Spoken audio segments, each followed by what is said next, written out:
Hello and welcome to another edition of the Wiseguy Show right here on the writer Albert Lanier channel. I am not a wise guy, but for all intents and purposes, I serve that function right here on YouTube. It's week 16 of the NFL, and if you've seen some of the games or most of the games, especially the games that were played before Sunday, you know it's been probably one of the most fascinating games, or should I say, one of the most fascinating weeks of the NFL season because of what's occurred in some of these games. Now, there were 3 games played before Sunday. You had one on Thursday, of course, Rams Seahawks. You had 2 on Saturday, Eagles Commanders and Packers Bears. Those are the Bears Packers and Rams Seahawks games are already talked about. A lot of people are talking about them. But I'm going to lead off here, not with any of those games initially, but to talk about a game that was played today and will probably be talked about throughout the week. I would be surprised if it isn't. The Steelers-Lions game. The Lions, of course, need to win to continue their hope of getting into the playoffs. The Steelers need to win because it gives them, more of a lead over the Ravens in their division, and of course a chance to gain the division crown. And so, where do I begin with the Steelers-Lions game? The Steelers. This game was pretty tight at the beginning. It looked more like a slightly defensive contest, not as big offensively. Then began to open up a little later on. I think what was important for the Steelers, I would argue, was getting a safety on Goff. And also, sometime after that safety, getting a field goal. So what that does is 2 points plus 3. That becomes an addend or score of 5, a base of 5 points, through which the Steelers had the advantage over the Lions. And that's important because what happened was that the Steelers were able to score at least a couple of touchdowns. Warren was able to had 2 good runs. And they were able to score through running and able to get into the end zone. They were able to see red effectively. And if you look at the Steelers, that offense is opened up. They're putting points on the boards against teams. So it's very interesting what's happening with Pittsburgh right now. There's just a team where the offense is loosening up. They're opening up and they're getting points on the board. They're getting points in the board. Significant points on the board versus components. And so what happened is we get into the fourth quarter, the Steelers are up 29-24. The Lions have been able to come back. They get a couple touchdowns, and they're driving down the field. It's late in the fourth, and they're driving down the field. And after a few plays, they're not able to get in the end zone. It's 4th and goal. Goff gets the ball to one of his players. I forget whether it was Gibbs, and the player is stopped by Steeler defenders at about either 1 yard or the 2 yard line. And what happens is at that point, oh, good. Hello to those in the chat. At the point that the Detroit player is stopped, about a couple yards from, about a yard or 2 from the end zone, a flag comes down. I guess a couple flags, but at least a flag comes down. This is important because what happens is the flag comes down, the player then flips the ball off to Jared Goff, the quarterback. He takes it and runs into the end zone. And so time of possession is now over. Triple zeros in the clock, right? So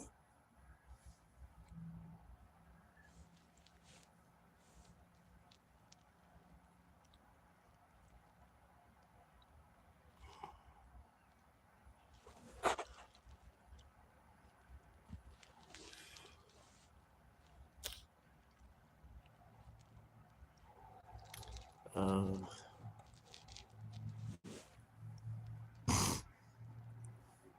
so, as I mentioned, triple zeros on the clock, right?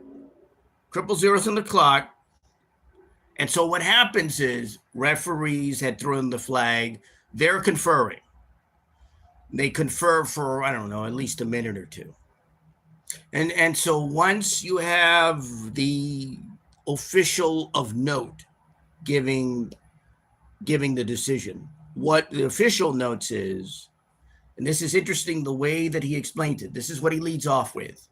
There was a touchdown, meaning that the officials acknowledged that Goff ran in and got what would be a touchdown. But what the official then notes is that there was OPI, which is offensive pass interference. Now, what happens is the player that got the ball for Detroit pushed off on a Steeler defender. He ran toward the end zone, pushed off, and then ran a little bit back, got the ball, and then was stopped. That's what happened. So it was a very clear OPI, meaning offensive pass interference. So the official's noting this, and he says, no penalty, the game's over. So what happens is that the Steelers win the game. Why? Because the OPI would negate anything else. They're not going to enforce the penalty.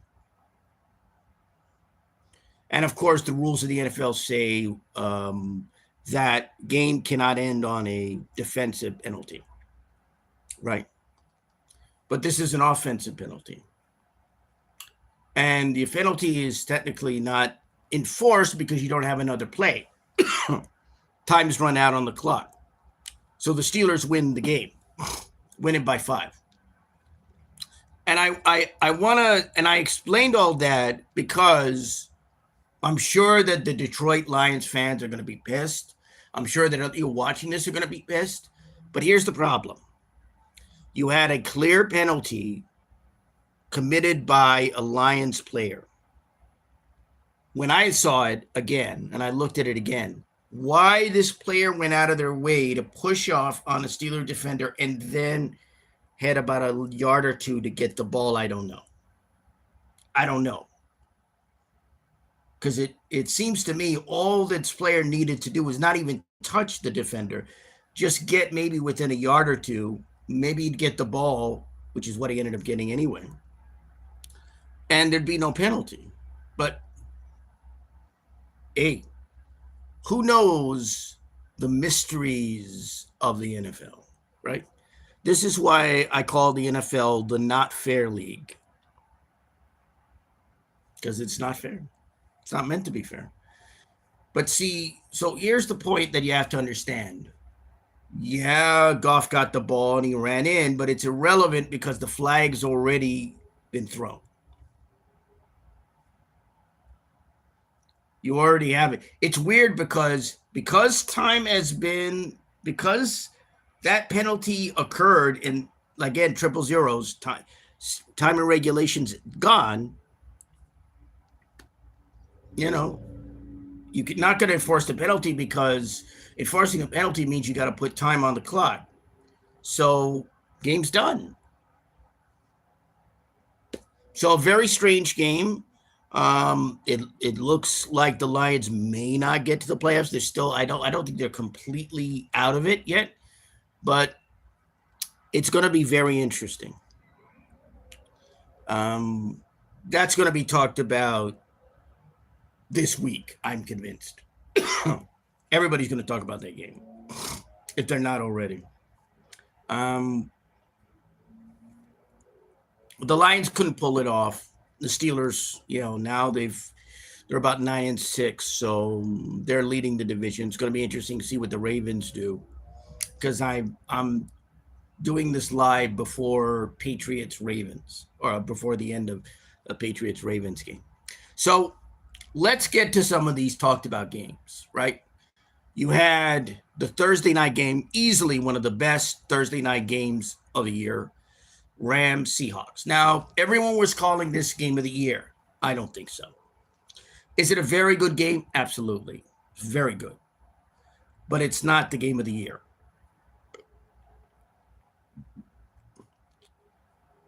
The Rams Seahawks.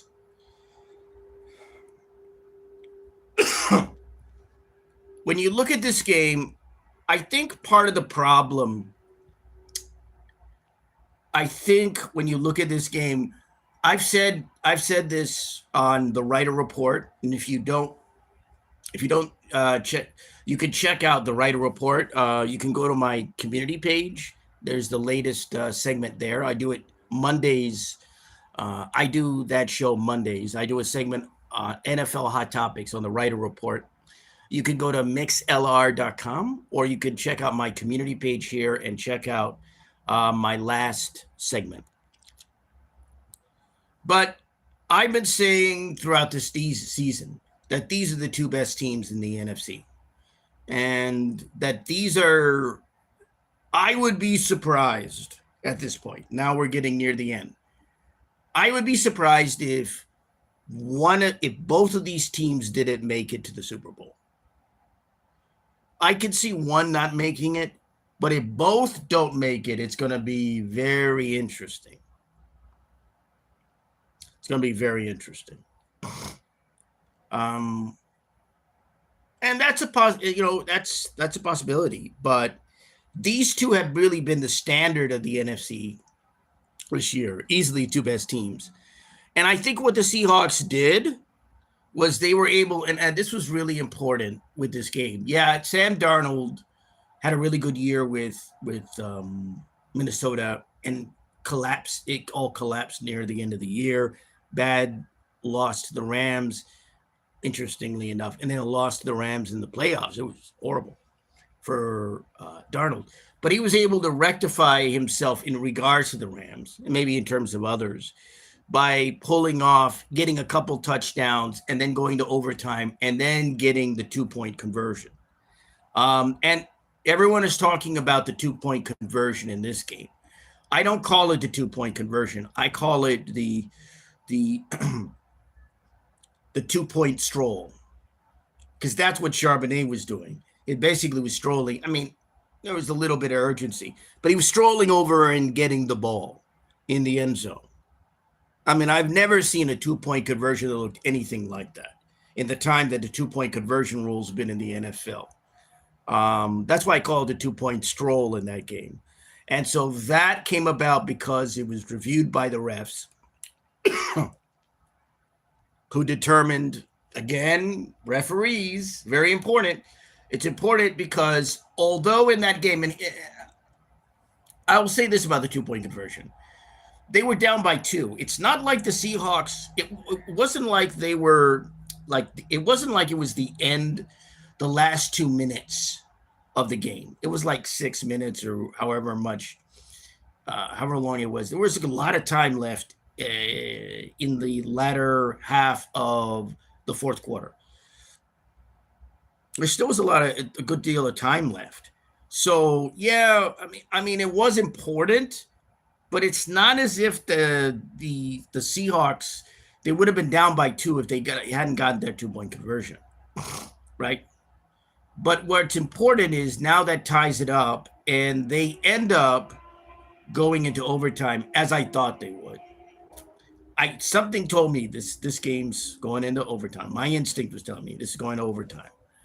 And they went into overtime, and the Rams got a touchdown with Puka Nacua in overtime, and the Seahawks managed to drive down the field and get a touchdown and another 2-point.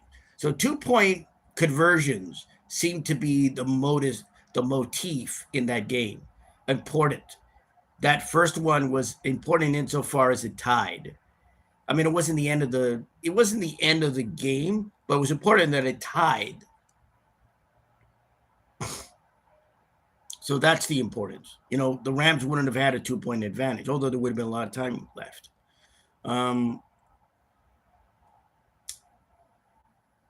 And the Seahawks managed to vault up, and the Rams went down in terms of the seedings and the rankings. Incredible. It's a fascinating game. So Um, but in terms of a game, it was a very good game. But to me, the 2 point was just going for the win, and it didn't. That other 2 point conversion earlier was interesting because of its nature. It was something I hadn't seen before. That was interesting. But the ending 2 point conversion, yeah, they won. The Eagles beat the Commanders. I won't talk about that game. Was a little close at first, but Eagles managed to get off to a solid lead and won their division, won the NFC. So back-to-back division winner. And so the Bears, Packers. If you want to talk about game of the year, that's a better candidate than the Seahawks Rams because of what happened. If you look at the Bears, they were down. They had gotten a field goal, and they had only 9 points. So you're talking about the fourth quarter. Well, the field goal was important because it brought them more points that they would need to add to a touchdown. And what happened was that the Bears went for an onside kick after field goal and recovered. And this gave them an opportunity to head down what remained of the field and score a touchdown, which they did. And it was Caleb Williams to an undrafted rookie in the end zone. A guy who had not been catching anything all year thus far caught this very important touchdown. And so they end up going into overtime. And at some point, the Packers were trying to convert. Muff, the center muffs the snap, and it's blown, and they're not going anywhere. They're not able to convert. Bears get the ball back, and after a couple of plays, Caleb Williams goes deep to the end zone and gets the game-winning touchdown. That was closer to the game of the year. And when you look at, and I've said this before, and I'll keep saying this, you cannot allow the Bears to have the ball in the last 2 minutes. They will beat you. Ben Johnson, the head coach, has gotten this team to an extent. And there was some graphic on in regards to the game where they talked about they've like 5 victories in less than 2 minutes, last 2 minutes or so. This is a team, and I've said this before, you cannot give them the ball in the last 2 minutes, even the last minute. They'll head down the field. They will find a way to get a touchdown or a field goal or whatever to win. They will do it. This is a team that's deadly in the last 2 minutes of the fourth quarter. And I would say maybe in the last few minutes of the fourth quarter. And that's the thing about the Chicago Bears. Absolutely scary team. And so it's going to be very interesting. Like I said, I think either the Rams or Seahawks may have a chance of going to the Super Bowl this year. But the question's going to be, will something upset the apple cart? And if anything's going to upset the apple cart, it's the Chicago Bears. This is a team that if they're down in the playoffs and they get the chance to get the ball back late in the game, they could win. And they did it here in what I call a PGID, playoff game in December. These kinds of late season or season games, even earlier in the season, that feel like playoff games. And this felt like a playoff game. And so that to me was closer to the game of the year than the Rams Seahawks. As good as the Rams Seahawks was, that was closer to the game of the year for them. Compared to these games that I've talked about, the other games just don't seem to stack up. I'll just note a couple games that I thought were interesting. I thought it was interesting that the Chiefs lost to the Titans. The Titans have been playing a lot better. Tennessee has been playing a lot better. Cam Ward's slowly coming along. it's going to be interesting to see him develop. You know, if they get some more weapons on that team, offensive players that are playmakers, Tennessee might develop into a pretty good team. They beat the Chiefs. Granted, Chiefs don't have Mahomes. They have the rest of their players, but they don't have Mahomes. And it felt like it. They just didn't seem like a team that had the. They didn't have the willpower to win in this game. They just were seemed to be going through the motions. So I think that's worth noting. Um, and they've been scoring. You know, I think they've scored like in the past couple games. The Titans have scored over 20 points. This is a team that's improving. They're still not a great team, but they're beginning to play much better. And it's interesting. We'll see what happens next year. We'll really see what happens next year. A couple more games that I guess I should note. One, of course, would be the Buccaneers Panthers, because that's a divisional matchup. And that was a dogfight. You know, that was precisely what I thought it was going to be, a nice, close, back and forth contest. And the Panthers managed to win this game with a turnover late in the fourth to seal this game. The Panthers are not a great team. This has been an improvement year for them. But like I said before, I really don't know what's going to happen with Carolina. It's hard to say, but I said before, the Buccaneers may have to look out, because the Panthers might have what it takes to beat them and thus win the division. And that still might be the case. They're supposed to meet at the end, I believe, of the season. They're supposed to meet again. And I don't know if the Buccaneers have what it takes to win at this point.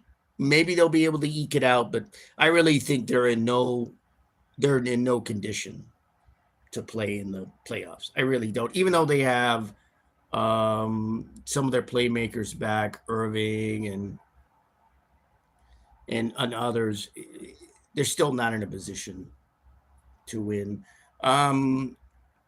Also, Jaguars Broncos. Jaguars beat the Broncos. And I've said all year that this is a good bad team. They're still not really a good team. They're a bad team that's managed to get their act together and begin to play very well. And I have to admit, you know, the Jaguars had a good game against the Broncos.